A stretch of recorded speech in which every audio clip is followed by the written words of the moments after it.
Hey there. Tonight, we're travelling back to a darker time. Not to castles or grand halls, but to the shadowed streets where plague doctors walked in strange masks and heavy robes, carrying hope and fear all at once.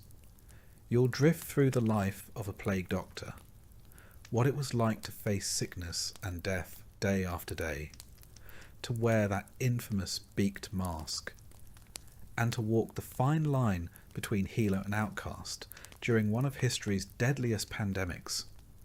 If this kind of slow, immersive storytelling helps you relax and rest, feel free to like the video and subscribe, but only if it truly brings you peace. And drop a comment letting me know where you're listening from and what time it is. It's quietly comforting to know who else is out there, falling asleep to the same tale. So dim the lights, let the heavy robes settle, and let's step into the world of the plague doctor. And now, let's begin. The year is 1656. Congratulations. You've just been hired as a plague doctor. You don't quite know how this happened. Perhaps you were out of work and desperate. Perhaps someone misread your name in the town ledger and mistook you for a trained physician. Or maybe, more likely, nobody else was willing to do it. Either way, you are now the proud owner of the worst job in Europe. Your town is thrilled. You are considerably less so. The first thing they give you isn't a welcome or a handshake. Heavens no. They hand you a pouch of coins, paid in advance, because statistically speaking, you're not expected to survive long enough to collect your wages later. It's generous in a suspicious sort of way, like a man handing you a lantern and sending you into a mine that's already on fire. They assure you it's an honourable appointment. You've been chosen to serve the people in their time of need, which is a polite way of saying you'll be surrounded by corpses before the week is out. Now let's get you suited up. There's no official training, of course, no school, no mentor, no handbook. But there is an outfit. Oh yes, the outfit. First, you pull on thick leather breeches that smell like a dead cow rolled in vinegar. These are meant to protect you from the bad air. Not that you understand how exactly. Then comes a long oil-soaked cloak, black, heavy, and slick to the touch. This is your outer shell. It repels water and, allegedly, death. Over your hands go gloves, and over your head, a wide-brimmed leather hat meant to identify you as a medical man, which, again, is more about appearance than accuracy. Then, the mask. You slide the beaked contraption over your face, securing the straps at the back of your head. The beak, 6 inches long and curved like a bird's, is stuffed full of herbs, spices, and ingredients that sound more like the contents of a cursed spice rack than medicine. Rose petals, cinnamon bark, cloves, perhaps a little mint or camphor if you're lucky. Some doctors include crushed emerald or powdered viper flesh, just in case superstition turns out to be correct. Inside the beak, the air is stale and sickly sweet. The herbs are supposed to protect you, to filter the foul stench of rot, to cleanse the miasma believed to carry disease. The prevailing theory is simple. Bad smells are dangerous, and good smells keep you safe. You are, effectively, a walking sachet. Your vision is obscured by the mask's round glass eyepieces, which fog with each breath. They press against your skin with an itchy tightness.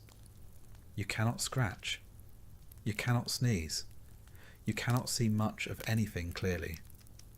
But you're ready. They hand you a wooden cane. You weren't expecting this, but it comes with the job. The cane is multi-purpose. It allows you to examine patients from a distance, lift blankets, prod lumps, or gently tap a foot to see if it still twitches. But it has another function as well. Should you be surrounded by desperate, plague-stricken townsfolk, crying, screaming, clawing for help, this stick is your only defence. You're not only a healer, you are a moving target. You begin your rounds. The streets are mostly silent. A few shutters creak in the breeze. Somewhere, a church bell tolls. Not for a service, but for a body. The carts have already come by this morning, their wheels leaving muddy tracks behind them. Each cart was piled with corpses, wrapped in sheets or left bare. Some looked peaceful. Most did not. You arrive at your first home. A servant meets you at the threshold, holding a cloth to his mouth. He gestures toward a room in the back.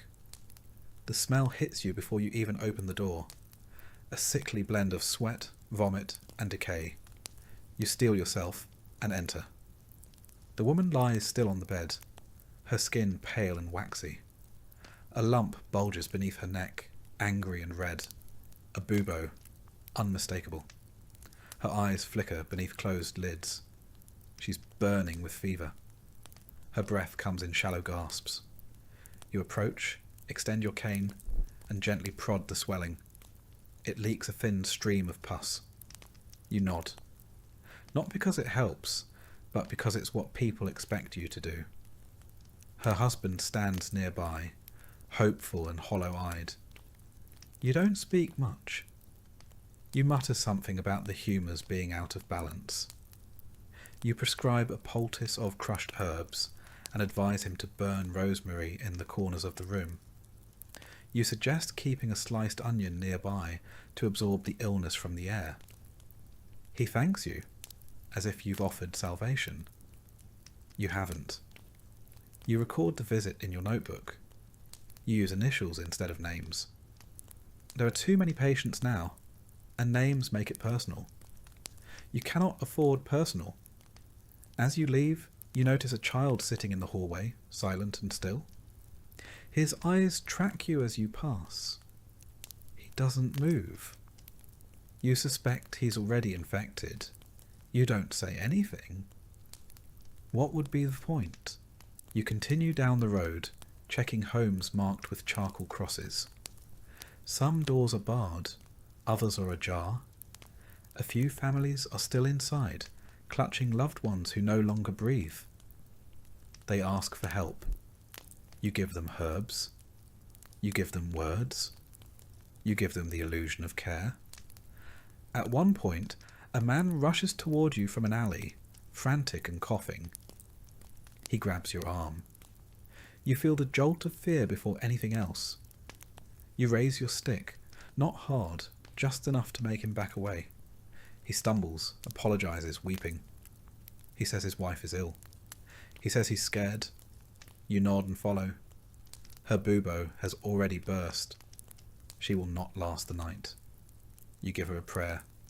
You give him a list of things to burn. You move on. By afternoon, you've seen a dozen homes.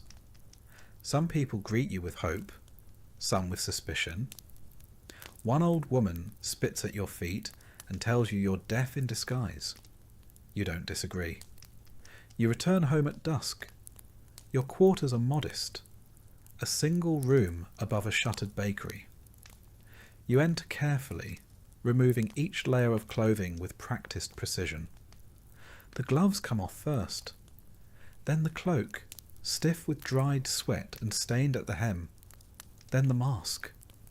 You hang everything near the hearth, letting the smoke dry what little moisture remains. Your face is red and chafed from the straps. Your eyes sting. You wash your hands 3 times, scrubbing until the skin burns. You inspect your arms and neck for signs. No lumps, no fever, not yet. You light a candle and sit at your desk. Your notebook lies open, pages marked with scrawled observations. crude drawings of boils and rashes. You try to organise your thoughts, but they blur. All the patients run together now. Same symptoms, same endings. You eat a small piece of bread. You sip weak wine. You listen to the muffled quiet of a dying city. Outside, the wind picks up. Somewhere a scream echoes. Brief, then cut short. You say a prayer, not because you believe it will help, but because it's the only ritual you have left. You think of the woman from earlier. You think of her husband, who still believes you can save her. You think of the child in the hallway. Then you stop thinking. You must.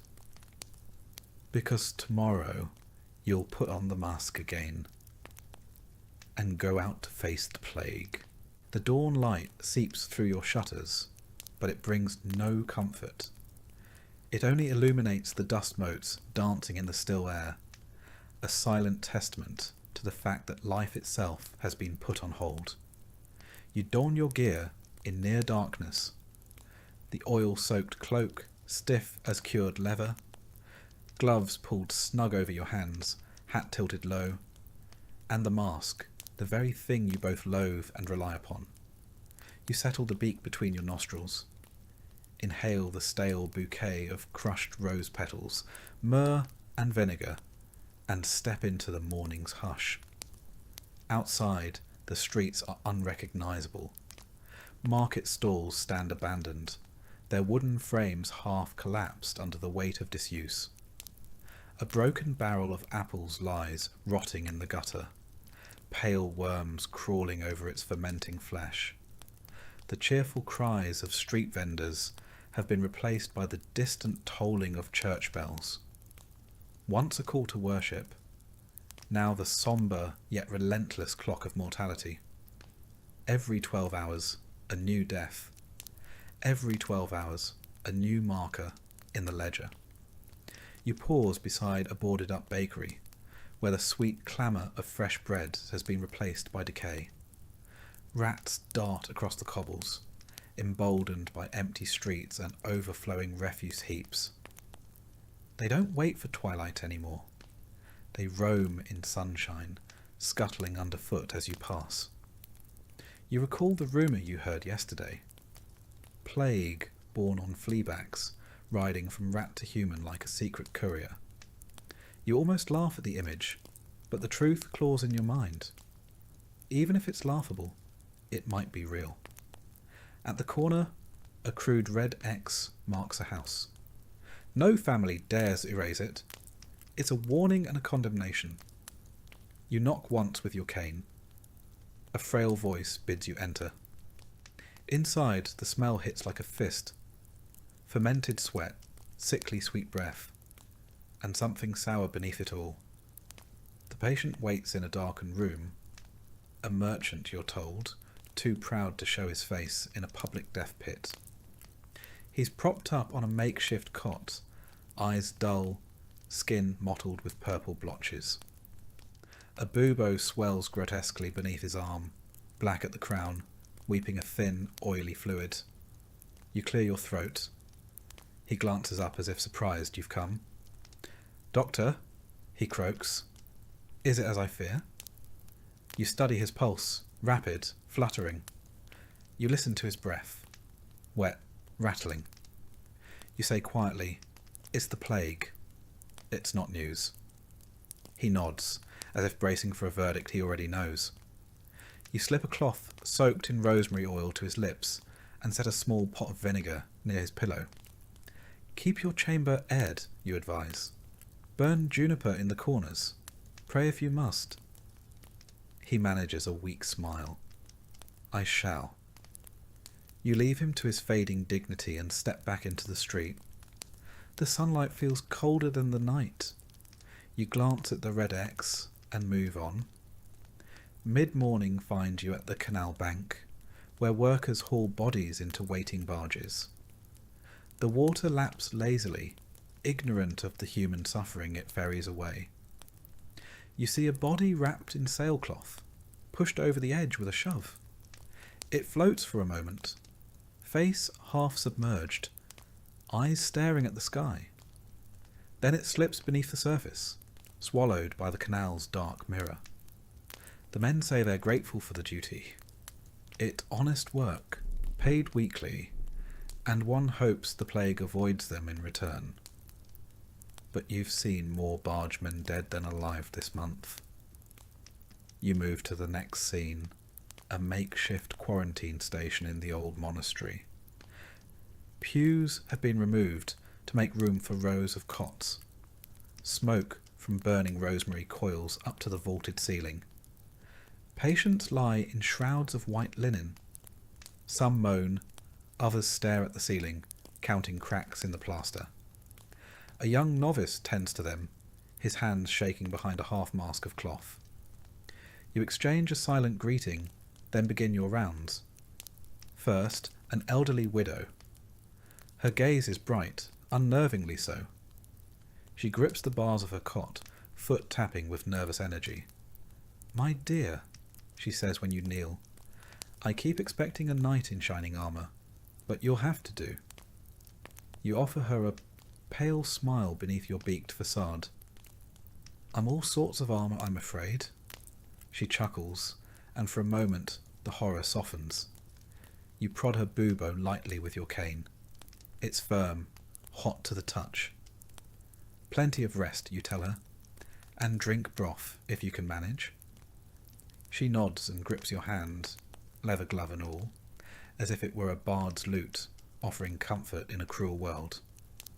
Next, a young labourer, body wasting, breathing in short gasps. His father stands at the foot of the cot, knuckles white, prayer beads sliding between fingers. You offer no words, just a nod. He mouths a silent plea. You write in your ledger. Male, mid-20s, advanced stage. Family present, prognosis terminal. The very act of writing feels like betrayal, recording life as if it were a commodity. You step outside the fumigated halls into a courtyard where children, orphaned or abandoned, wander aimlessly. A girl with tangled hair approaches, holding a wilted flower. She offers it to you. You accept. "Thank you," you say, as if any thanks could matter. She smiles, turns, and joins the others, skipping stones into a stagnant fountain now clouded with rot. The emotional toll claws at you. You've seen grief so raw, it scorches the soul. Parents rocking empty cradles. Siblings begging for a dead brother to wake. You have watched the local apothecary faint at the sight of his first bubo, and the blacksmith curse the plague for stealing his wife. You have borne their questions. Why? How? When? And you have no answers. By midday, you're exhausted. Your legs ache from hours of walking. Your back protests under the weight of your cloak. A cough has begun in your chest. A dry, persistent tickle you ignore. You lean on your cane, head bowed beneath the mask's weight, and take a moment to breathe. You think of all the plagues that came before. Justinian's in the 6th century, which may have killed 10,000 people a day. The Black Death of the 14th century, which claimed a third of Europe's population. And now this relentless third wave in the 17th century, returning like an unwelcome ghost. Each time, humanity adapts, survives, and forgets. That cycle comforts you more than you admit. Rejuvenated only slightly by your own grim reflection, you press on. A cluster of homes by the slaughterhouse block beckons, a place even more foul than the rest. You enter the first, where a man sits among overturned chairs, clutching his bleeding arm. He tried bloodletting himself, he says, attempting to cut away the poison. A bandage covers the wound, already stained. You take his arm, inspect the makeshift tourniquet, and shake your head. "You're weakening yourself," you say. "Stop. Rest. Let nature run its course." He scowls, but silent exhaustion wins. You apply a fresh poultice, noting the rash creeping up his sleeve. Next door, a mother tenders a hobbling son whose leg is swollen grotesquely. He limps to you, head held high.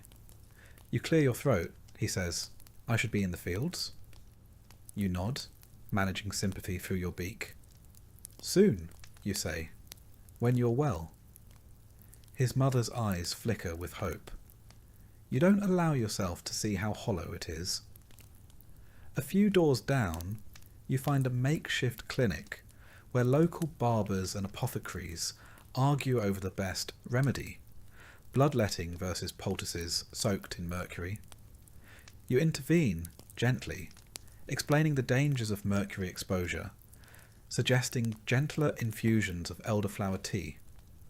They grumble but defer. You note their names.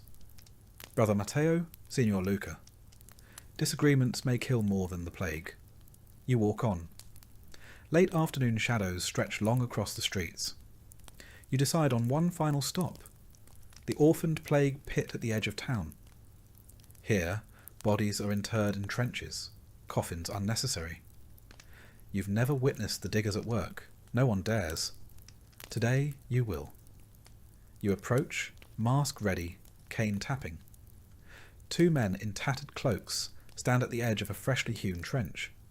They throw bodies in like refuse. A child's small body lands last. You pause, catch its shoe as it slips. The men glare. You drop it. They toss the body in. The pit echoes with muffled thuds. You lower your head in prayer. You do not know which deity still listens.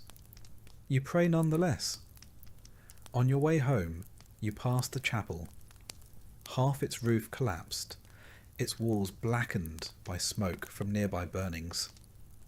A discarded prayer book lies open in the dirt, pages fluttering in the breeze. You read an incantation half erased by ash. Deliver us from plague and pestilence. You close it gently, set it on a ledge. Perhaps someone will return for it, perhaps not. Night falls before you reach your lodgings. You enter, remove each piece of gear, hang them to air. The mask peers at you from the hook, as if mocking. You scrub your hands raw, yank the cloak off, and strip. You check your skin for lumps. None yet. Good. You sit at your desk in candlelight and write. Today, visited 18 households. Recorded 32 cases. 5 recoveries unlikely. 27 critical, 11 deceased. Observations. Miasma thicker near slaughterhouse. Rats congregate at canal bank. Children less symptomatic but likely carriers. Remedies. Continued fumigation with juniper. Discourage bloodletting. Next, petition for additional leeches. You close the ledger. You try not to think about tomorrow. How many more will die? How many more questions you cannot answer? You blow out the candle and lie down, robe still on. Your chest aches. You cough twice in the dark. The world is dying. And you in your mask and cloak can only bear witness once more. You sit by the fire, mask resting on the table beside you. It stares up at you with its hollow glass eyes and long, curved beak, a grotesque parody of a bird's skull, painted and waxed and stuffed with pungent herbs. You've worn this thing every day for months now. You've eaten in it, slept beside it, spoken to the dying through it. You can't remember what your own voice sounds like without the echo of that hollow snout warping it. And still, you're not even sure if the thing works. The townspeople fear it, of course. Children cry when they see you. Dogs bark. Even the dying flinch at the sight. You look like death itself. Tall and shapeless, cloaked in black, with a bird's face looming above the stink of pestilence. And maybe that's the point. If nothing else, the mask is honest. It doesn't offer hope. It offers warning. You are not salvation. You are the man who comes when all else has failed. The irony is that this mask, the most iconic symbol of the plague doctor, is barely older than your own apprenticeship. People speak of it as if it's ancient, as if every doctor during the Black Death wore one. But the truth is, the bird mask is a recent invention. You're walking through the middle of its debut performance. The older doctors didn't have these. Back in the 14th century, physicians simply tied cloths around their faces or carried pomanders, little metal balls filled with herbs, to sniff when the air got too foul. Theories of disease were based on balance and smell and God's wrath, not bacteria. And it wasn't until men like Charles Delorme, a French court physician of all things, got the bright idea to turn those pomanders into something wearable. He designed this get-up for royal doctors during outbreaks in Paris and Rome. A long overcoat coated in wax, gloves and boots made from Moroccan leather, a hat to show your profession, and the beak. Always the beak. 1/2 foot long, curved like a carrion bird's, stuffed with whatever fragrant nonsense you could find. Rose petals, cloves, cinnamon, vinegar-soaked cloth, powdered viper flesh, if you fancied yourself daring. The logic, of course, was sound by the standards of the time. Everyone believed in miasma. Bad air, corrupted by decay, floating invisibly through the streets and seeping into your lungs. The plague, they said, lived in this air. It clung to sewage, clung to corpses, rose from the ground after too much rain. So, if air was the problem, then purifying that air must be the solution. Thus, the mask. 2 small breathing holes near the nostrils, and between them and your lungs. A stuffed wall of theriac. A concoction of more than 50 ingredients blended into a single overpowering perfume. The same mixture, in fact, was sometimes fed to patients. You'd stuff it into your beak and hope it kept the death away. And, in a strange, accidental way, it may have helped.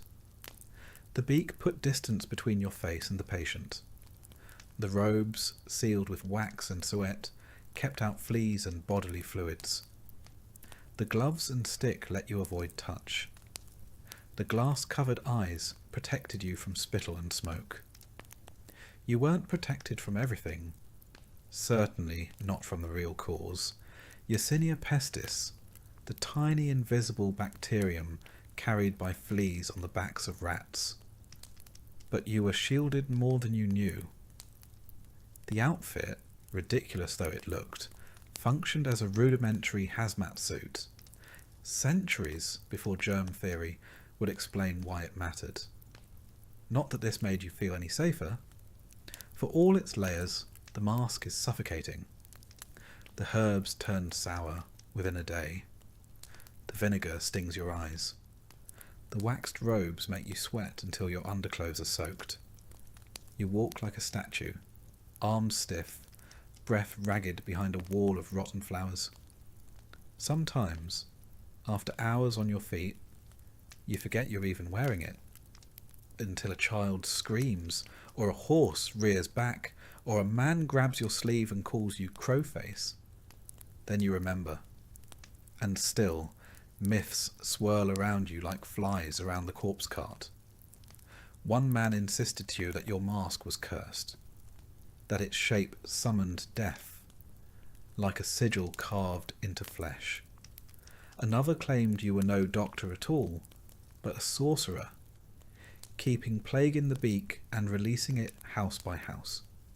More than once, you've been followed through the alleys by men muttering prayers, clutching crucifixes, as if your presence alone could damn their souls. You understand why the mask unsettles them. It has no expression, no human warmth. It is entirely functional.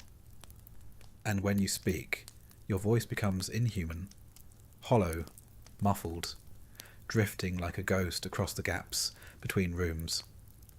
But what else are you meant to wear? A smile, a wreath of healing herbs and hope. The dying don't need to be comforted with illusion. They need to see the truth, that this is a war, and that you, like them, are just trying not to be the next casualty. Once, a barber surgeon mocked your mask openly in the tavern, said you looked like a fool, claimed his apron and saw were more honest tools than your crow costume. He offered to bleed a bubo then and there, bet you a week's wages he could cure what your mask could only smell. 3 days later, he was dead. His assistant took over the practice and stopped laughing. There's madness in the air now, not just sickness. You see it in the way people treat you. Some recoil as you pass, clutching at rosaries and spitting in your shadow. Others reach out and grab you, wailing for help, for prayers, for a miracle. They think the mask gives you power, that behind it you are not just a man, but something more.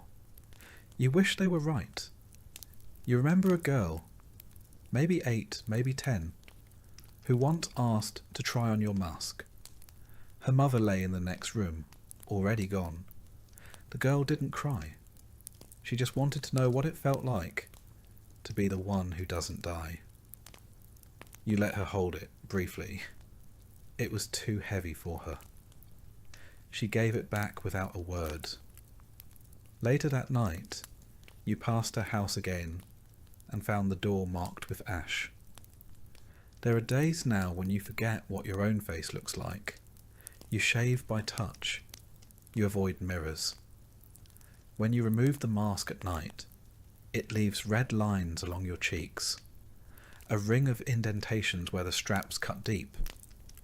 You wash it daily, but the smell never fades. A blend of sweat, resin, herbs, and time. It is your second face. You wear it as often as your own. And yet, you suspect that years from now, when the plague has burned itself out and this town has rebuilt on top of its own bones, people will remember the mask more than the medicine. The beak, the black robes, the man who looked like death and arrived too late to stop it. They will tell stories. Say you appeared like a spirit in times of sickness, that you walked among the dying with herbs in your nose and blood on your gloves, that you saved lives, or took them, that you were a healer, or a demon. But the truth is simpler. You are tired, you are sweating, you are hungry and afraid, and trying not to cough in a way that feels too deep in your lungs. You are not a monster or a miracle. You are a man in a mask, and you are already wondering what you'll do when the herbs run out. You begin each morning the same way, by opening your medical kit and staring into it like it holds the answers to the universe. It doesn't. It barely holds answers to splinters. Inside is a jumble of instruments, each more questionable than the last. A bronze lancet, slightly bent at the tip. A cloth pouch of dried leeches, some alive, most not. Glass bottles with no labels, just streaks of something that once looked like medicine. A wax-sealed scroll of proven remedies, written in a Latin so mangled even the local priest gave up halfway through reading it aloud. And at the bottom, your favourite, a small wooden spoon, purpose unknown, perhaps symbolic. This is what you're expected to fight the plague with. You take inventory like it matters. 1 jar of vinegar, a lump of hardened sweat to rub into your cloak, a tin of theriac, a preparation of herbs and honey, and, according to rumour, a dash of snake. You sniff it. It smells like despair. Still, better than the patient you'll be seeing today. You set off, tools tucked under your arm, like a scholar bringing books to a lecture. Only you're the scholar, the lecturer, and the poor soul scheduled to fail the exam all in one. Your first visit is a cooper, or was. He's not making barrels anymore. His wife answers the door with shaking hands and asks if you'll bleed him. He says he's full of poison, she whispers. You nod. That sounds about right. Inside, the man lies on a bench, chest bare, bubo under his arm bulging like a rotten pear. He groans. You pull out your lancet and hold it up to the light. It glints. He looks at it like it might be salvation. You know better. You make the incision. Blood pours out, thick and dark. He screams, convulses, then lies still. His eyes roll. His wife rushes to his side. He's sleeping, she says hopefully. You say nothing. You clean your lancet, rewrap it, and move on. Bloodletting. The ancient cornerstone of medicine. Galen swore by it. Hippocrates, too. The idea is simple. Bad humours collect in the blood, and by removing some of it, you restore balance to the body. The practice is tidy on parchment, far less so in person. You've drained more men than you care to count, and most of them still ended up in the pit. Perhaps they'd have gotten there sooner without you, or perhaps you merely gave them something else to worry about in their final hours. Next house. A young woman in a back room. Her mother insists on onion poultices. You nod. Why not? You help her crush a few bulbs, spread them on cloth, and wrap them around the girl's swollen neck. The air fills with the sharp sting of sulphur. She gags. So do you. You try cupping next. You light a flame inside a glass jar, press it against her skin. The suction raises a welt. It's meant to draw out the plague, or the fever, or the evil spirits, depending on who you ask. All you know is that it leaves marks. Whether it helps is anyone's guess. She cries when you leave. Not because of the pain, because she can tell by your silence that she's not improving. There's a barber surgeon on the other side of town. You saw him once attempt cauterization, lancing a bubo with a red-hot poker. The sound the patient made still haunts your dreams. The room filled with the stench of burnt flesh and melted pus. The man didn't survive the night, but the surgeon said it was progress. At least we learned something, he said. You've learned something too. You'd rather be ignorant than repeat that. You check in at the apothecary, but he's locked his doors. A sign hangs outside. No new medicines, no old ones either. Fair enough. His shelves are probably bare. You remember when he still offered jars of dried frog, powdered pearls, or tinctures brewed from ash and chamomile. Some of it was even expensive.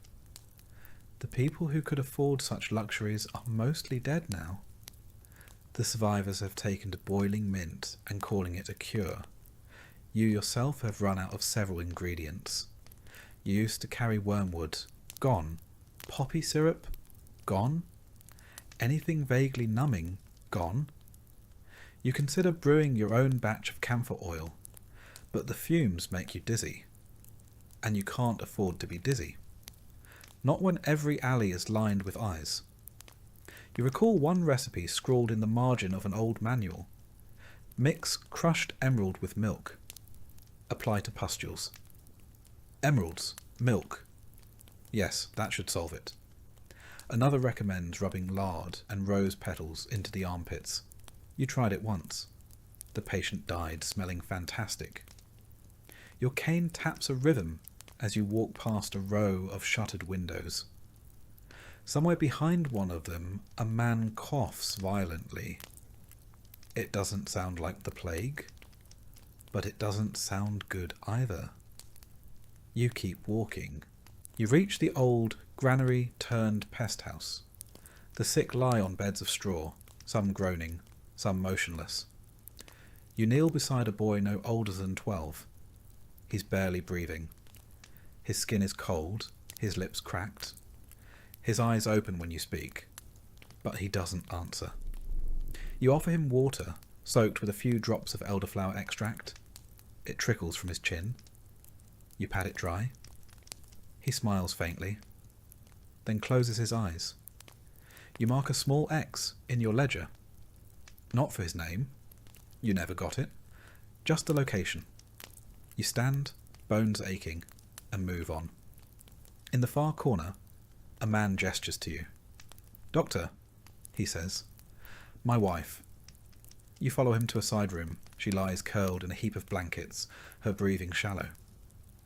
He asks you if you'll try the leeches. You hesitate. You haven't used them in weeks. They rarely survive long in your pouch. But today, miraculously, one stirs. You place the creature on her wrist. It latches on. The man watches, wide-eyed as it swells with blood. "Is that good?" he asks. You nod. It's doing something.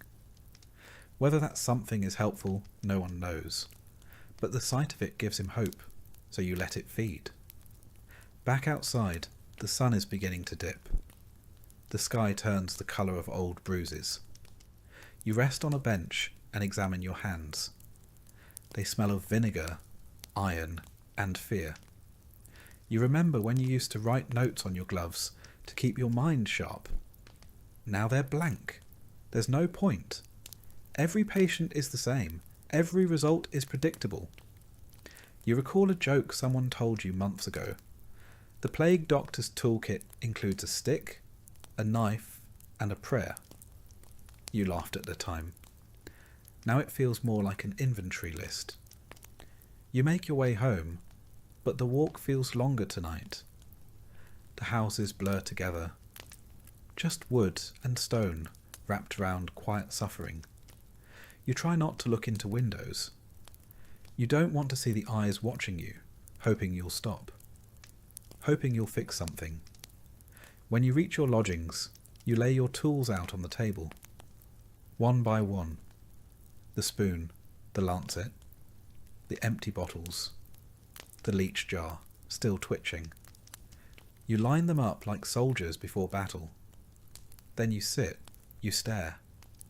It's all nonsense, every instrument, every concoction, every half-remembered method from half-mad physicians of centuries past. You pretend it helps because pretending is the only thing left between you and despair. But deep down you know, your tools are not meant to heal. They are symbols, props in a tragic play you never auditioned for. They exist so that the dying may believe that someone is trying, that someone still cares enough to do something, even if that something is utterly useless. You write in your journal. Attempted bloodletting, no result. Applied onion poultice, no result. Cupping, mild, blistering. Leeches, inconclusive. Vinegar infusions, psychological effect only. Prognosis for all, poor. You stop. Ink pools beneath your quill. Your hand trembles. You light a candle, not for light, but for warmth.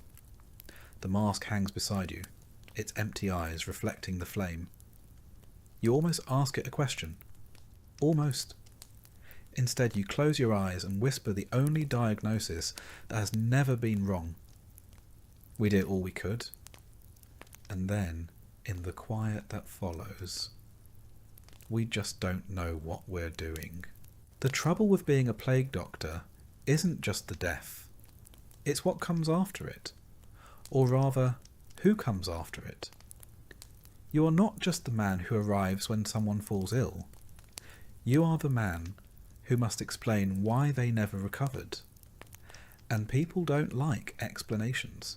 They like scapegoats. At first, they called you brave, appointed you with ceremony, a little purse of silver for your troubles, and a handshake so brief it could hardly be called human contact. You were the man in the mask, the protector, the one who would stand between the town and death. But now you're the man who walks into a house and leaves it cursed.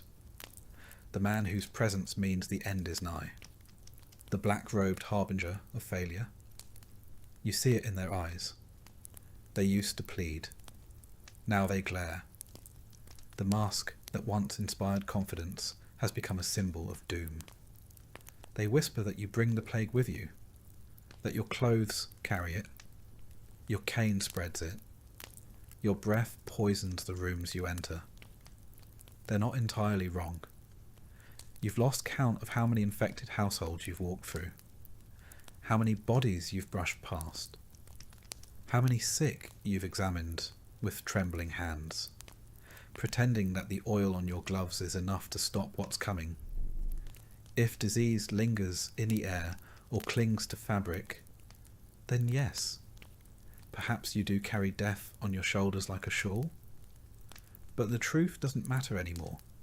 What matters is that someone must be blamed, and the dead cannot answer. So the masked man must. It begins subtly. The baker refuses to open his door when you pass. The innkeeper who once offered you warm broth now averts his gaze. A priest fails to mention your name in prayers for the healers. Small things. Then the accusations come. A grieving widow screams at you in the street, says her husband was healthy until your visit. A child throws a stone. A man in the square claims he saw you spit into a well. You try to explain that you've done nothing wrong, that you've followed the advice of the ancients, burned the right herbs, carried out the prescribed rituals. But your voice is filtered through a beak, muffled and distant. No one hears. Soon, you learn not to walk alone. You carry your cane like a staff, not just to examine buboes from a distance, but to ward off the living. You keep your head low and speak only when spoken to. You become a shadow, a necessary evil. You're not the only one. You hear stories from other towns. Plague doctors run out of villages at knife point. One beaten to death outside a chapel. Another drowned in a canal. Not all of them were innocent, but most of them were just unlucky. You meet a fellow doctor on the outskirts of town one morning. His robes are torn. His mask cracked. He tells you he's been sleeping in barns, moving by night. They think I killed their mayor, he says with a bitter laugh. I told him he had no humours left to balance. Didn't help. You share a stale biscuit and part ways before sunrise. Neither of you expects to meet again. Back in town, you are summoned to speak with the mayor. Not the one you just heard about. Yours is still clinging to life and power, though you're not sure which more tenaciously. You're led into a hall draped with black cloth.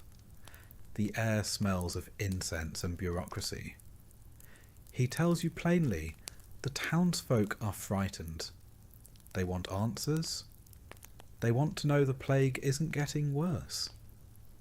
You nod and say what he wants to hear, that the numbers are steady, that isolation measures are helping, that the latest batch of rosemary is especially potent.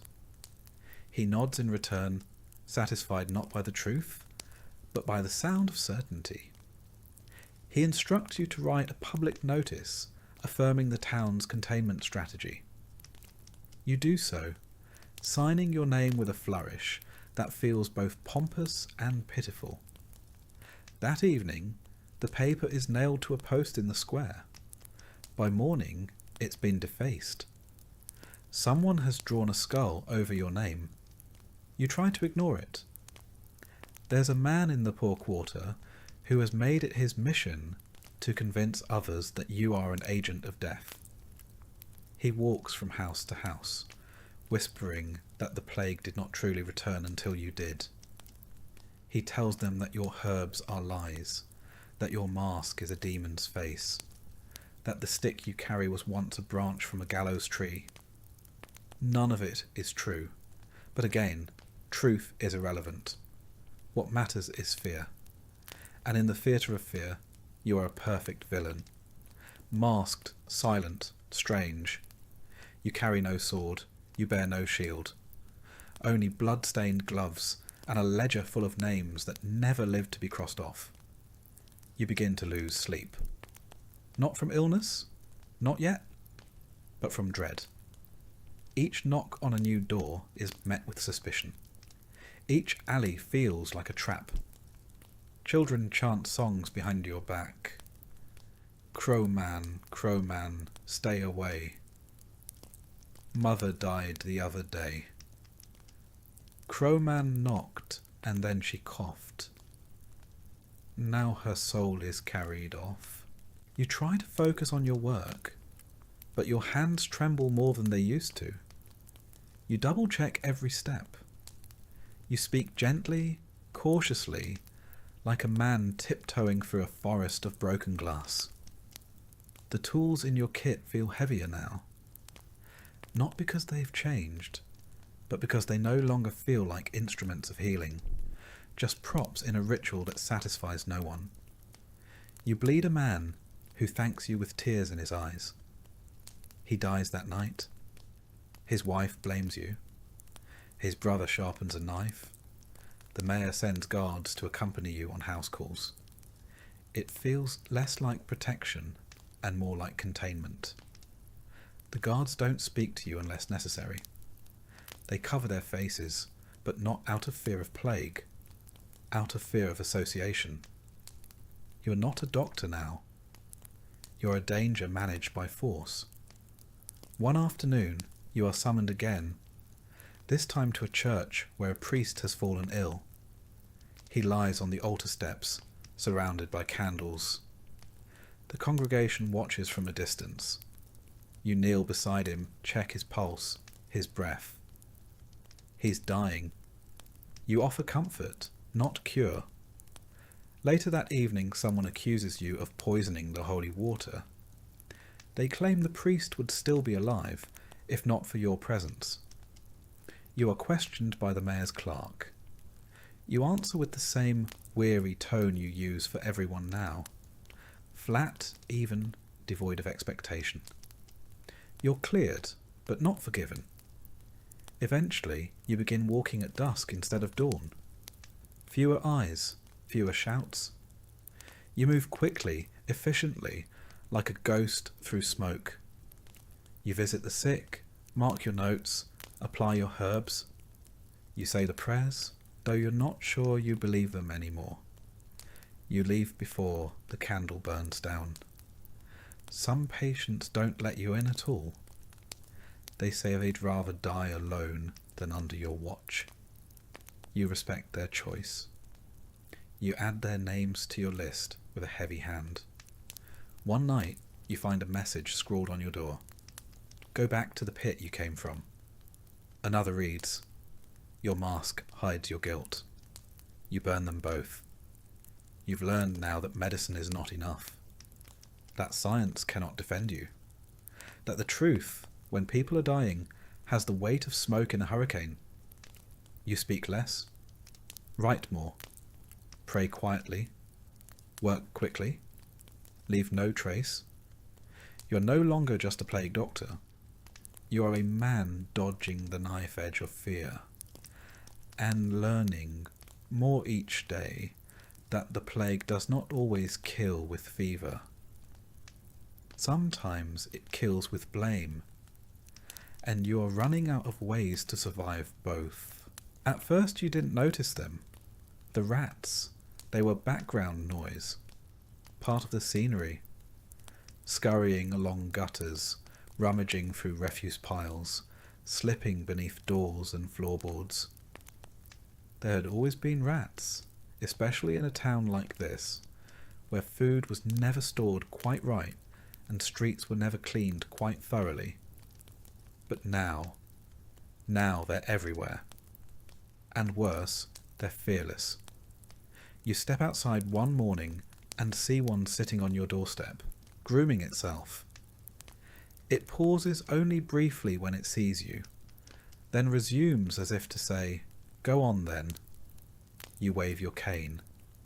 It trots away slowly without urgency, as though giving you the courtesy of pretending you're still in charge. The rats do not fear the living, and they do not respect the dead. You've seen them climbing plague carts, nosing at limbs protruding from hastily wrapped shrouds. You've seen them squirm beneath the boards of the churchyard fence, gnawing at soil freshly turned. Once, you watched one drag a piece of something, flesh, likely, from a pile of rags behind the apothecary. You told yourself it was a scrap of cloth. You didn't believe it. And you've heard them too. In the silence of a late-night visit, when the household has stopped pleading and the patient is gone, there is always the sound of scurrying. In the walls. In the rafters. Sometimes under the very floorboards you're kneeling on, the rats are waiting, always waiting. Of course, no one blames the rats, not officially. The clergy blames sin. The mayor blames travellers and bad harvests. The barber surgeons blame the stars or the season. And the common folk? They blame you. But you've started to wonder if the rats were here all along, as much a part of the plague as the pustules and the fear. Perhaps they're not just a symptom, but the cause. You heard it first from a spice merchant who read it in a pamphlet from the coast, that fleas on rats may carry the sickness. The idea was laughed out of the tavern, but it lodged in your mind like a splinter. You started paying more attention. And what you noticed was this. Where rats were most numerous, the plague bloomed with cruel precision. In the alley behind the granary, rats by the dozen. 4 houses infected. Along the fishmonger's row, where scraps piled in the street, more rats. 2 more homes lost. Coincidence, perhaps. But then again, what isn't these days? Today you're called to a weaver's home, a crooked little structure with a collapsing roof and a hole in the side wall big enough to admit a dog, or a dozen rats. You knock, wait, then push the door open gently with your cane. Inside, the air is heavy with dust and sickness. The weaver lies on a cot near the hearth. Her skin is blotchy, her neck swollen, but that's not what draws your attention. It's the corner behind her, a nest of rags piled high, twitching. You move closer. A rat darts out, vanishes beneath the floorboards. Another peeks from a crack in the wall. The patient groans. You look down and realise one of them has chewed through her stocking. You finish the visit quickly. Nothing more to be done. You leave behind a sprig of rosemary and a warning to burn her linens. She won't. No one does. Outside, you ask the neighbour if anyone's been laying traps. She shrugs. What's the point? She says. There's always more. She's right. You've never seen so many. They travel in packs now. They're bold enough to raid storerooms in daylight, to climb walls and rafters. One night, you saw a cluster of them swimming across the canal. For a moment, you thought you were hallucinating. But no, they were just adapting, thriving. You begin walking with a heavier step. You thump your cane on the ground more often. You tell yourself it's to ward off evil. Really, it's to startle the rats. The town's sanitation is, in a word, medieval. Waste is dumped into the street. Food is stored in damp cellars. Water comes from wells too close to latrines. The gutters are clogged with rot. Rain doesn't wash anything clean. It just spreads the filth further. You've tried to raise the issue. The mayor's clerk nodded solemnly and said, "We're prioritising prayers." You visit the pest house in the West Quarter. A young boy there is crying, his leg covered in bite marks. His mother swears he was attacked in his sleep. You believe her. The rats don't wait anymore. If a body is still, it's fair game. You try to seal your own lodging more thoroughly. You stuff cloth into the cracks beneath the door. Plug holes in the walls with wax and old rags. Still you hear them at night, the scratching, the skittering, the occasional squeal. One morning you wake to find droppings near your medical kit. You vomit in the hearth, light a new fire, and begin scrubbing your tools for the third time that week. You've started to dream about them. Dreams where they speak, where they watch you from high places with beady black eyes. In one dream, they wear tiny masks, just like yours. In another, they walk upright, carrying your cane, mocking your voice. "Doctor," they say, "we've come to help." You don't tell anyone about the dreams. You hear that in other cities, they've begun experimenting with poison. A mixture of ash and ground glass, slipped into lard and spread where the rats feast. You make a batch yourself, carefully, wearing gloves. You set it out by the bakery ruins, where the rats cluster thickest. You return 2 days later. The poison is gone. The rats are still there. Fatter, if anything. One evening, you return home to find your bed torn. A rat has nested in it. You don't scream. You don't curse. You simply sit on the floor and stare. Eventually you rise, remake the bed, and double your mask straps before sleeping. You've started marking the rats in your ledger. Not formally, just small notches beside entries. One for each sighting. You no longer bother distinguishing between plague deaths and vermin activity. At this point, it all blends together. You consider writing to someone, a physician in a larger city maybe, or one of those university men who claims to understand natural philosophy. But you know what they'll say. Interesting theory. Needs more proof. Meanwhile, another dozen die. The clergy still preaches that the plague is punishment from God. The sermons ring out from the chapel ruins, echoing through empty streets. One friar claims that cats are to blame. Witches in disguise. Some towns begin killing cats en masse. The rat population doubles within a week. You bring the matter to the mayor again. You urge him to order street cleaning, pest control, basic sanitation. He rubs his temples and says, "People are dying, doctor." I don't have time for rats. You resist the urge to laugh in his face. The next morning you attend a family of 6, all infected. The father dies during your visit.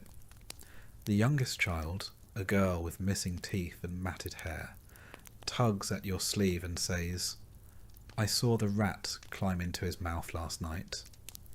You excuse yourself and vomit in the alley. You begin wearing thicker boots, tucking your cloak tighter around your legs, wrapping your bedroll in oilskin and sleeping with your cane across your chest. You don't fear the plague anymore, not in the same way. You fear what comes before it, what scurries in and lays claim to the body before the fever even begins. You return one day to a street you thought empty. You find rats fighting in the open, not over food, but over territory. One bites another's throat clean through. It squeals and twitches and dies. The victor drags the carcass into a drain.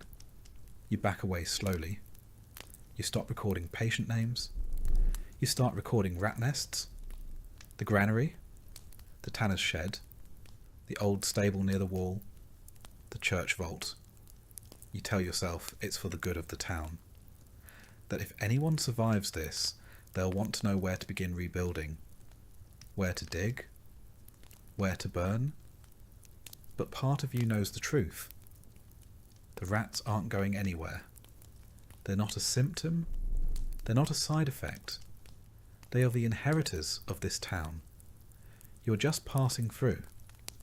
And as you walk the alleys at dusk, stick in hand, boots heavy, mask suffocating, you feel it in your bones, You can't outrun the rats. You never could.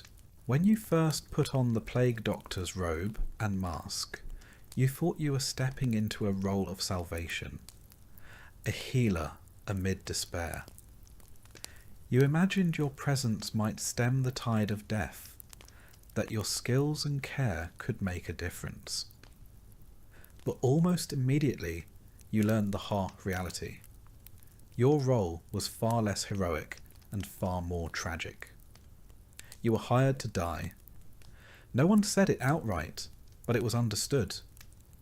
The town needed someone to stand at the front lines of the disaster, to tend to the sick and confront the plague face to face. You were that person, the shield between the dead and the living. Yet, like all shields, you were expected to bear the brunt of the attack, and eventually to break. Your appointment was less about skill and more about availability and willingness. Many doctors fled the cities, some took safer posts, others simply closed their doors and hoped the plague would pass them by. You, however, answered the call, whether driven by duty, desperation, or circumstance, and found yourself in a lonely, dangerous position. Your payment came in advance, a cruel but practical decision by the town's leaders. They knew the odds were against you, so they offered your family some security should you perish. It was a grim gift, a promise that you might not return. Your days passed in a blur of sickness and death. You rose before dawn and donned the heavy, waxed robes that covered you from head to toe. The mask, with its bird-like beak stuffed with aromatic herbs, sat heavy on your face, a barrier against the invisible and terrible threat in the air. Your tools were few and simple, lancets dulled by repeated use, brittle leeches barely clinging to life, and jars filled with vinegars and herbs steeped in the hopes of past generations. Bloodletting, cupping, and cautery, treatments rooted in centuries-old traditions, were your arsenal. Sometimes they seemed to help. Often they did not. You watched countless patients fade away despite your efforts, their lives slipping like sand through your fingers. You kept a ledger, a record of the sick, the dead, the surviving. Names and dates that blurred together, each one a small tragedy. The promised rewards for your service, land, money, or prestige, seemed like hollow echoes from a distant world. Many who donned the mask did not live long enough to claim their prize. Widows and orphans bore the brunt of loss alone. You heard of others like you, sent from distant villages as expendable shields, strangers arriving to a city overcome with fear. Many died alone in shadowed rooms, their stories lost to the dust. Those who tried to flee were hunted and punished. The plague spared no one, and neither did the city. Politics added poison to the already heavy air. Aligning with the mayor or clergy might grant you temporary safety. Alienating either could spell exile or worse. Clergy watched you suspiciously, knowing your presence was a reminder of mortality itself. Townsfolk whispered curses behind their hands, avoided your gaze, and children fled your path in terror. Fear turned neighbours into enemies, and you became both symbol and scapegoat. Violence was a constant threat. One night, a mob nearly surrounded you, stones flying and voices shrieking accusations. Guards rescued you, but their eyes held no warmth, only reluctant duty. You became a man apart, cloaked in black robes and a mask that hid your humanity. You were a living exile in your own city. Yet, in rare moments of solitude, you dreamed of a world beyond the plague. A world where masks could be removed without fear. Fresh air breathed freely. Laughter replaced screams. But dawn always brought the stark light of another day's tally of sickness and death. Your own body began to betray you. Nights were broken by coughing fits, days by exhaustion so deep it nearly overwhelmed you. You told yourself it was fatigue, but deep inside you feared the slow poison of the plague. The mayor summoned you often, demanding report and hope. You offered what little you could, balancing truth and necessity to prevent mass panic. You enforced quarantines, watching families torn apart as loved ones were isolated in cold pest houses. Many never returned. You questioned the morality, but spoke only in silence.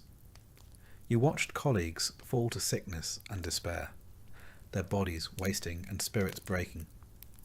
You clung to your journal as a refuge in the chaos, recording symptoms, treatments, and occasional glimmers of success. Despite the odds, you returned each day, not from hope, but out of duty. At night, lying awake with the mask resting beside your bed, you whispered vows to endure as long as breath remained, to ensure your sacrifice would not be forgotten, even if your name faded from memory. Your senses sharpened with each passing day. The scent of decay, the sight of swollen buboes, the distant wail of grief became familiar, nearly normal. You learned to walk the fine line between compassion and self-preservation, between caring and despair. Every step you took was a gamble, every patient a potential final encounter. You started noticing small things. The flicker of candlelight behind shuttered windows, the hushed prayers whispered in empty streets, the way rats seemed to grow bolder by the day, scurrying freely beneath piles of refuse, and even over bodies left unattended. The rats, you realised, were as much a part of the plague as the disease itself. Your cloak, once a barrier, now felt like a shroud.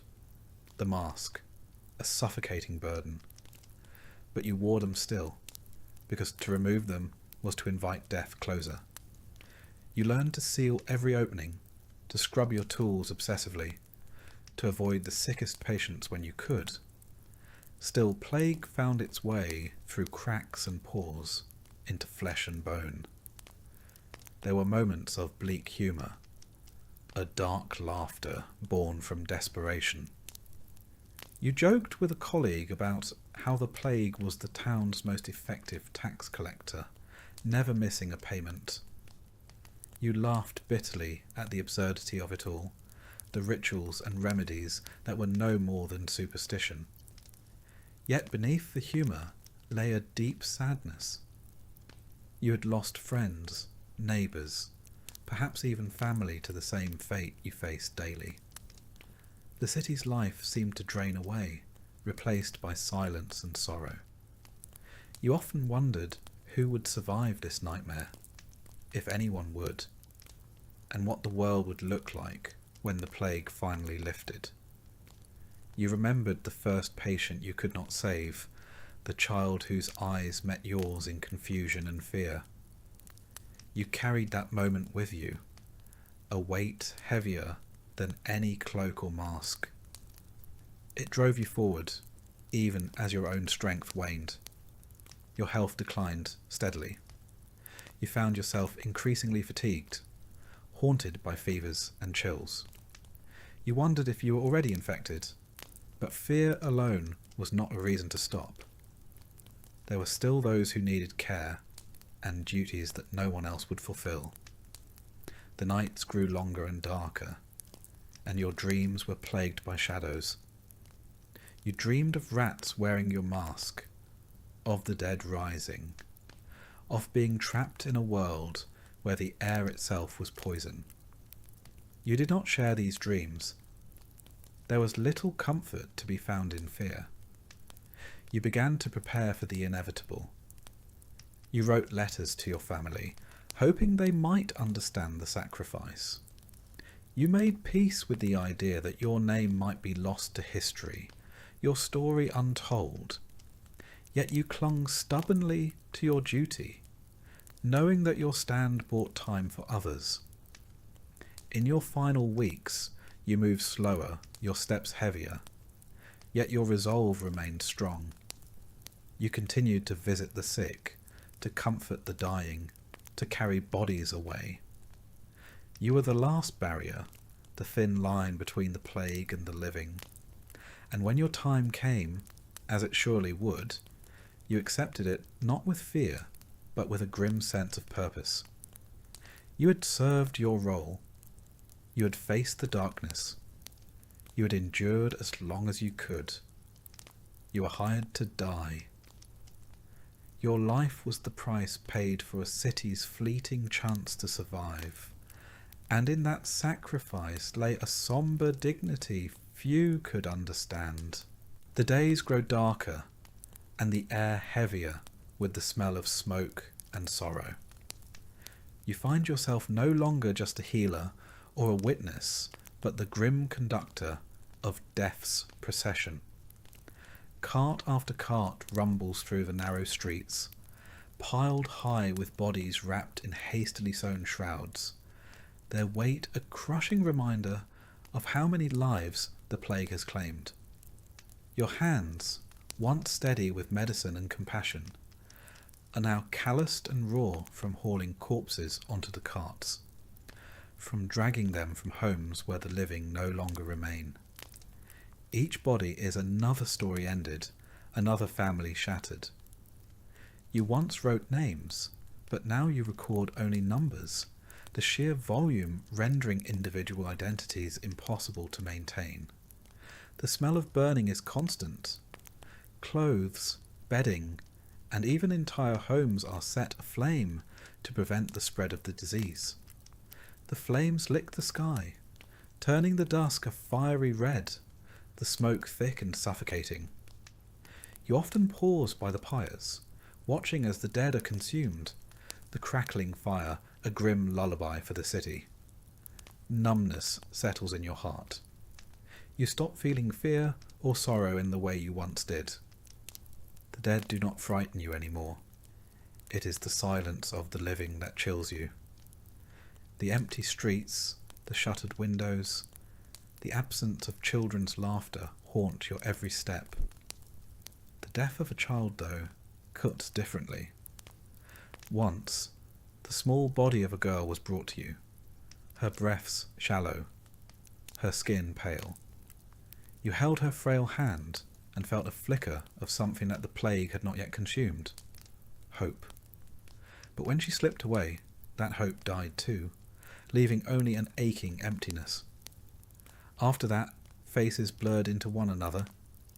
Pain became a constant companion, but your heart grew harder, a necessary shield. Your duties extend beyond the sick and dead.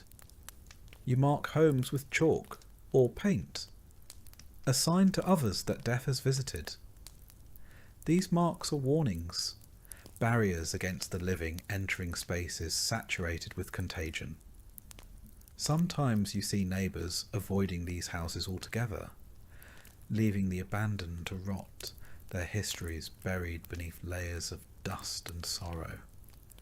At times, the sound of the funeral carts is the only noise in the city. Their wheels groan under the weight, their paths winding endlessly toward the outskirts, where graves are dug in hastily prepared pits. There is no ceremony, no prayer said by the mourners. Only the cold efficiency of survival dictates the pace. Your own exhaustion grows heavier with each passing day. The physical toll of moving bodies and setting fires is compounded by the mental burden of witnessing relentless death. Sleep becomes a distant memory, and nightmares invade the rare moments of rest you manage to snatch. You dream of flames consuming not just the dead, but the living as well. Despite the horror, life stubbornly clings to the edges of the city. You see birds cautiously returning to the rooftops and stray cats weaving through alleys. Sometimes a lone child slips out to watch the fires, her eyes wide with a mixture of fear and fascination. These small signs remind you that the world beyond the plague persists, a fragile hope amid devastation. You find yourself reflecting on the ritual of burial, on how death once meant community, remembrance and respect. Now it is hurried and anonymous, dictated by necessity rather than reverence. The quiet graves on the city's edge are filled with nameless bodies, a testament to lives erased without ceremony. The scent of smoke, ash and decay fills your senses constantly. It clings to your clothes, your skin, your breath. You wash as often as you can, but the smell lingers, a reminder that death follows you everywhere. Even when you close your eyes, the image of burning pyres is seared into your mind. At night, the city is eerily silent except for the crackle of distant flames and the occasional wail of grief carried on the wind. You lie awake, listening to the sounds that mark the end of another day. The last breath taken, the final flicker of a candle, the slow extinguishing of life. You wonder how many more days like this you can endure, how many more bodies you will carry, how many more fires you will light. The weight of it presses on your soul, but you have no choice but to continue. The city needs you, even if it cannot say so. One evening, you watch as a young boy is brought to the pest house, his small body covered in sores and bruises. His mother follows silently, tears streaming down her face. You place your hand on the boy's fevered brow and promise him comfort, though you know well the chances are slim. The boy's frightened eyes meet yours briefly, and in that moment the enormity of your role strikes you anew. You have become more than a healer or a witness. You are the keeper of memories, the guardian of a city's final moments. The dead have ceased to frighten you. It is the silence of the living, the absence of voices and laughter, that haunt you most deeply. The fires you light burn not only the bodies, but also the fragments of a life once lived. You think of the families now broken, the homes abandoned, the futures erased. The weight of sorrow is almost unbearable, yet you carry it silently, determined to serve until your strength fails. Each day blends into the next. The smell of smoke and ash is a constant companion, mingling with the metallic tang of blood and the sickly sweet scent of decay. You breathe it all in, a bitter perfume that clings to your very being. You find small moments of grace in the midst of the devastation, a brief smile from a survivor, a flower blooming defiantly in a cracked stone wall, a bird's song breaking the silence. These fleeting glimpses remind you that life persists even in the darkest times. Yet the burden of your task never lightens. You continue to cart the dead, to mark the homes, to tend to the few who remain. Your hands grow rough, your heart heavy. The city around you changes, its pulse slowing, its breath growing shallow. You wonder how many more fires you will set, how many more tears you will witness. The plague is relentless, and so is your duty. You are the unseen flame in the night, burning away the past to make way for a future you may never see. Your nights are restless, filled with dreams of flames and shadows. Sometimes you dream of the faces of those you could not save, their eyes accusing and sad. You wake with a start, heart pounding, the memory lingering like smoke in the air. Despite the exhaustion and sorrow, you press on. There is no choice. The city needs you to carry this burden, to hold the line until the plague finally passes. You are the quiet force at the city's heart, the last light against the encroaching darkness. One day, as you prepare to leave the pest house, A woman approaches, her eyes red from tears. She clutches a small bundle, a child barely alive. She begs you to do what you can. You nod, your hand steady despite the weariness. You take the child into your care, knowing the odds but refusing to surrender hope. You become the bearer of grief and the bearer of fragile hope. Your days are spent in the shadow of death, but your heart clings to the possibility of life. You are the city's silent sentinel, standing watch over its last breaths. The fires you light are both destruction and cleansing. They burn away the plague's physical toll and the sorrow that threatens to consume the living. In their glow, you see the city's pain and resilience intertwined. As the smoke rises into the night sky, you find yourself thinking of the future. A future where the streets will once again bustle with life, where children will play without fear, and where laughter will return. You carry this vision with you, a beacon in the darkness. The plague has taken much, but it has not taken your resolve. You are a witness, a guardian, a healer of souls as much as bodies. You stand firm in the face of despair, carrying the city's sorrow with dignity and strength. With every fire set, every body tended, every home marked, you write a story of endurance and sacrifice. Your role is grim, but it is vital. You are the thread that holds the city's fragile hope together. Though the days are long and the nights longer, you find strength in your duty. You are the keeper of the city's memory, the guardian of its grief, and the harbinger of its eventual healing. The smoke that fills the sky is a reminder of loss and renewal. You watch the flames dance and flicker, knowing that with the end of each fire, a small part of the plague's hold weakens. You carry on, step by heavy step, through the streets marked by death and sorrow. You carry on because the city needs you, even if it cannot say so aloud. In the quiet moments before dawn, you breathe in the cold air, filled with smoke and ash. You close your eyes and imagine a day when the fires no longer burn, when the city wakes from its nightmare. Until then, you stand watch. You carry bodies, light fires, and mark homes. You carry the city's sorrow with silent strength, a guardian in the funeral by firelight.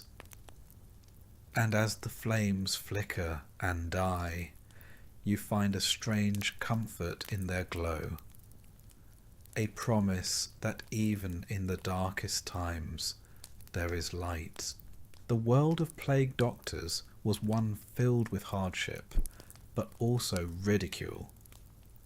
From the very first day you donned your heavy waxed cloak and the infamous beaked mask, you became a figure of mockery among those who called themselves healers. The monks preached from their pulpits that the plague was divine punishment, a scourge sent by God to chastise sinners. Their remedy was prayer and repentance, and any other method was met with suspicion or disdain. Barber surgeons flaunted their razors and leeches, confident in the ancient art of bloodletting, certain that restoring the balance of humours was the only true cure. They laughed at your costumes and potions, dismissing your efforts as foolishness. Apothecaries sold their exotic mixtures in fragrant shops, promising cures that too often offered only false hope. Amidst this cacophony of belief and rivalry, you stood alone, the oddity wrapped in leather and herbs, wielding a wooden cane to keep distance from the sick. Your mask, stuffed with pungent herbs, was meant to protect you from the bad air, the miasma believed to spread disease. But to many, it was a symbol of fear and superstition. Children ran from you, adults crossed themselves, and whispers of curses followed your steps. You were seen as a harbinger of death, a figure both feared and ridiculed. In taverns and town squares, fierce debates raged between monks, barbers, apothecaries, and doctors. You listened, often silently, as they argued over the cause and cure of the plague. Monks decried sin and demanded repentance. Barbers boasted of their bleeding skills, and apothecaries touted their latest remedies. When drawn into argument, you defended your observations and cautious treatments, only to be met with scorn and accusations of heresy. Despite the mockery, you persevered. Every day you risked your life tending the sick and dying, gathering notes and patterns to better understand this relentless killer. Your journals grew heavy with symptoms, treatments attempted, and outcomes observed. Some patients showed signs of relief, but many succumbed despite every effort. Your methods were primitive, but grounded in experience and the desperate hope for a breakthrough. The plague fractured the medical community, weakening the city's response. Instead of unity, there was rivalry and distrust. The monks urged prayers, the barbers bled their patients, and the apothecaries sold potions. You stood between superstition and the beginning of scientific thought, trying to bring order to chaos. Hostility was common. On several occasions, you faced public challenges from barber surgeons accusing you of recklessness or quackery. You stood your ground, citing cases where your care had eased suffering or prevented spread. Some in the crowd listened, others jeered. Behind closed doors, a few expressed grudging respect for your courage and cautious approach, yet publicly, mockery persisted. Small victories fueled your resolve. A child's fever breaking, a household spared through quarantine, symptoms relieved by herbal infusions. These fragile hopes kept you moving through the darkness. But the city remained divided, trust broken, public health fragmented. None could stop the plague alone. Lonely nights followed, filled with the groans of the dying and the whispers of the fearful. The burden of isolation pressed heavily upon you, as did the constant threat of death. Yet you refused to falter. Your mask and robes were more than protective gear. They were symbols of endurance, sacrifice, and a flicker of hope that someday this nightmare would end. The city would survive, as it always had before. And when it did, it would remember those who faced the darkness without retreat.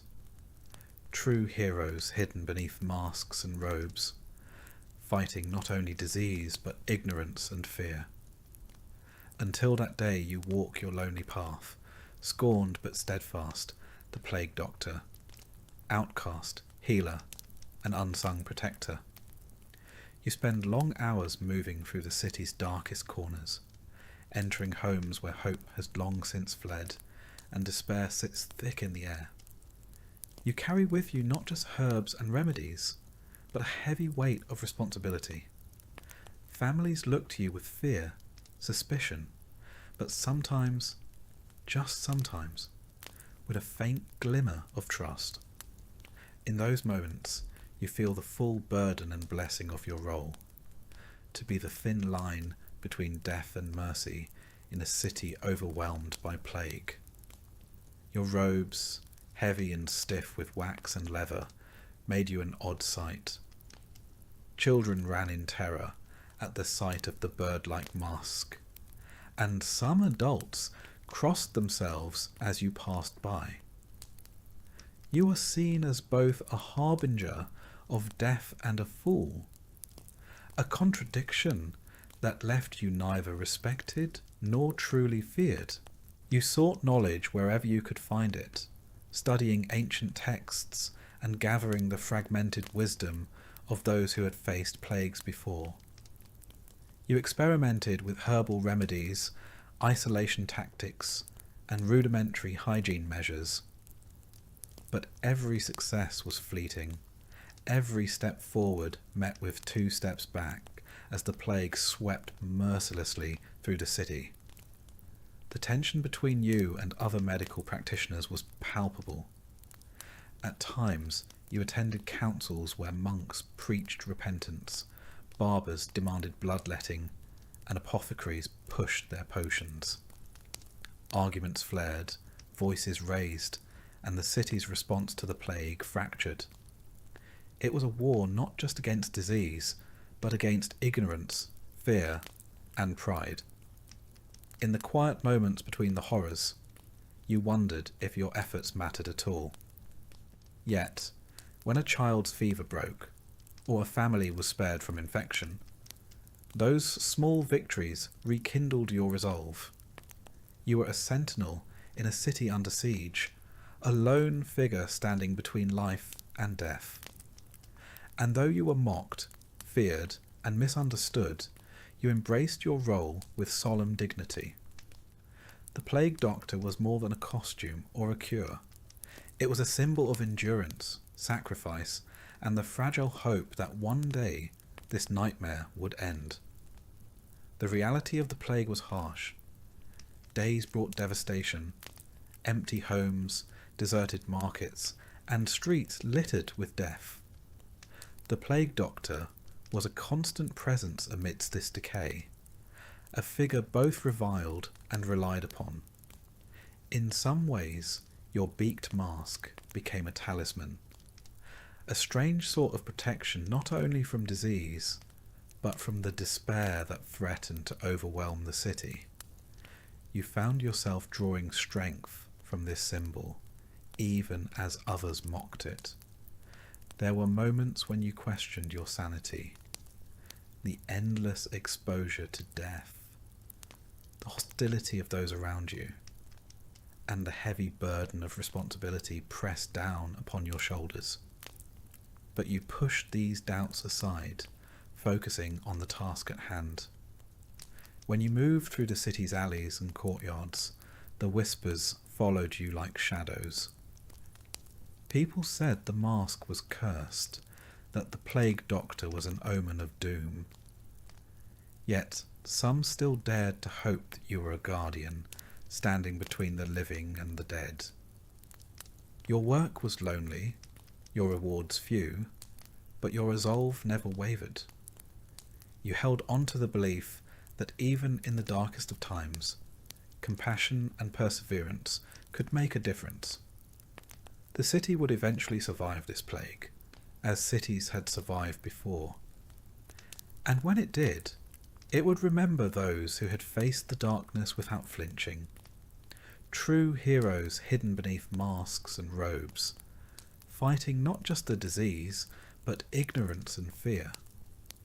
Until that day, you walk your lonely path, scorned but steadfast, the plague doctor, outcast, healer, and unsung protector. The plague had finally started to fade from the city's streets. The haunting sound of death carts piled high with corpses had become less frequent, and the heavy silence that once smothered every alley began to lift. Windows, once tightly shuttered against the deadly air, cracked open to admit cautious beams of sunlight. Life, battered but persistent, was returning to a place that seemed forsaken. You stand at the threshold of this fragile new dawn, removing the infamous beaked mask that has been both your shield and your burden. The weight of the mask, lifting from your face, does not bring relief as you had hoped. Instead, a new heaviness settles in your chest. Your reflection in a cracked mirror shows a man changed by suffering. Hollow eyes rimmed with exhaustion, cheeks sunken from sleepless nights and unending grief. The person you see is a ghost of the man you once were, forever marked by the plague. Those who survived look at you with a strange mixture of emotions, gratitude mixed with suspicion, pity tinged with fear, and sometimes thinly veiled contempt. To many, you are the plague incarnate, a walking symbol of death itself. Children shy away at your approach. Mothers clutch their children closer. Even old acquaintances avoid your gaze. You try to shed the emotional armour you wore for so long, the mask, the robes, the protective distance. But memories cling stubbornly. Faces of the lost crowd your dreams like shadows. The screams, the stillness, the stench of decay. They invade your waking moments and sleep alike. Night after night, you awaken gasping, drenched in cold sweat, your throat raw and aching as if the mask's weight still presses upon your lungs, the wooden cane slipping from clammy hands. Your body bears the marks of the ordeal too. Bruises, cuts and burns from long days tending the ill throb with lingering pain. Your hands tremble, recalling every life they touched and every body they lifted. A deep weariness settles in your bones, a hollow ache lodged within your chest that no amount of rest can ease. Yet the city begins its slow, tentative recovery. New life pushes through cracked stones and burned earth. Flowers bloom where corpses once lay. Laughter cautiously returns to bustling markets. Smoke rises from chimneys bearing the scent of cooking fires. The world is reborn, but you feel estranged, a stranger among the living. Neighbours you once aided now avoid you, uncertain if you are friend or lingering curse. Rumours whisper that the plague doctor has gone mad or still carries the sickness within. These whispered fears cut deeper than any blade. You reach out, seeking connection, but find only distance. The relentless grief and trauma have reshaped you, altering how you see yourself and the world. Simple conversations feel strange. Familiar faces seem unfamiliar. You are isolated, even among those who survived. The nights are the hardest. You find your way to the ruins of the old chapel, where prayers for the dead still echo among crumbling stone. There you kneel, whispering the names of those lost too soon. Friends, strangers, the many you carried in your arms in their final moments. In this sacred silence, you seek a fragment of peace, a balm for your weary soul. Slowly, you come to understand that the plague's toll extends far beyond the bodies it claimed. It carved deep wounds into hearts and minds, scars invisible to the eye, but no less real. Survivors bear the weight of trauma, grief, and loss in ways even time may never fully heal. Your story does not end with a triumphant celebration or a hero's welcome. It unfolds quietly, in the slow, difficult work of healing both the city and yourself. You are a survivor of a nightmare few will remember. A man who faced death cloaked in leather and herbs, who carried hope amid despair. Though you may never feel whole again, your courage stands as a beacon, a testament that even in the bleakest times, the human spirit endures. As the days stretch longer and seasons shift, you reclaim fragments of your lost life. You relearn the gentle rhythm of sleep without the suffocating mask. You breathe deeply without dread and meet faces without flinching. Yet memories, sharp and unyielding, remain. The weight of every soul lost, every failed treatment, every family torn apart shadows your path. You find new purpose in passing on what you learned. In dimly lit rooms, flickering candlelight casts dancing shadows as you share stories of courage and caution. You teach the importance of observation, isolation, and compassion. The lessons hard earned in the crucible of plague. Your voice bridges the chasm between a dark past and a hopeful future. Though the mask no longer hides your face, The wisdom you carry shapes a city determined to be better prepared. Sometimes, when the night is deepest, you catch yourself reaching for the mask, a reflex born of years battling an unseen enemy. But each time you resist, anchoring yourself in the present, refusing to be haunted by the past. You stand quietly, listening to distant church bells tolling for the dead, feeling the slow pulse of life reawakening in the streets.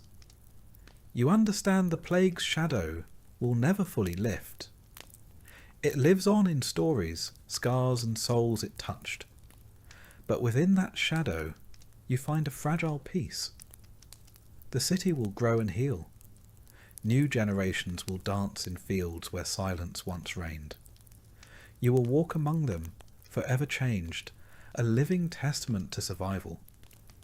Your role as plague doctor may be over, but your story, your sacrifice, and your lessons endure. In time, you hope, the world will be kinder, wiser, and more vigilant. For now, you breathe deeply, unmasked, and face the uncertain dawn. You are survivor, witness, quiet hero, woven into the tapestry of a city reborn.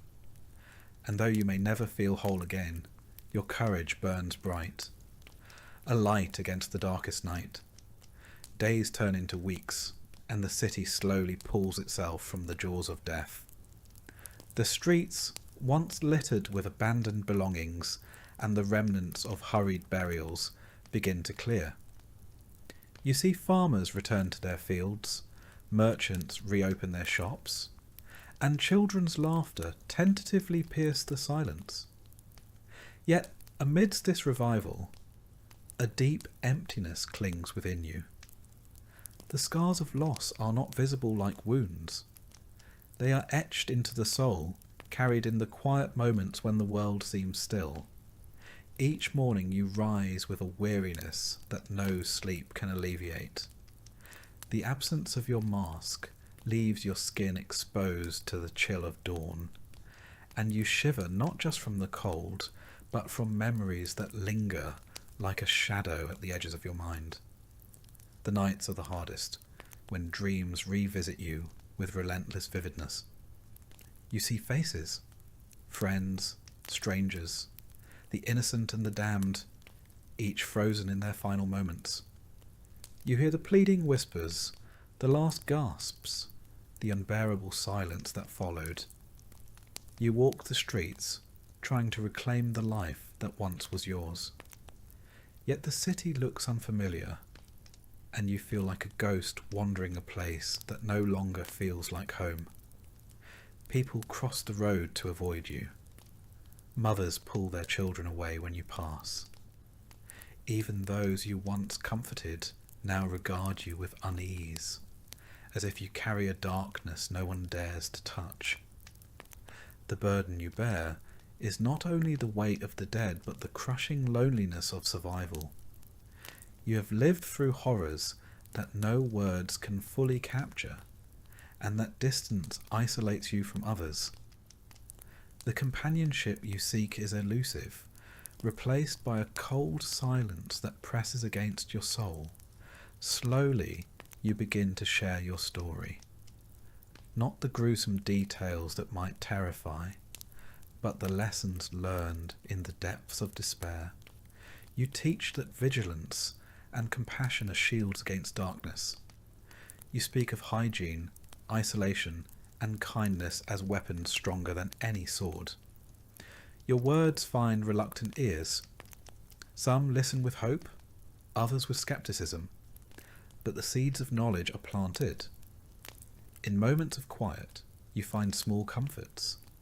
A warm fire, the gentle turning of pages in a well-worn book, the aroma of herbs tending to your weary body.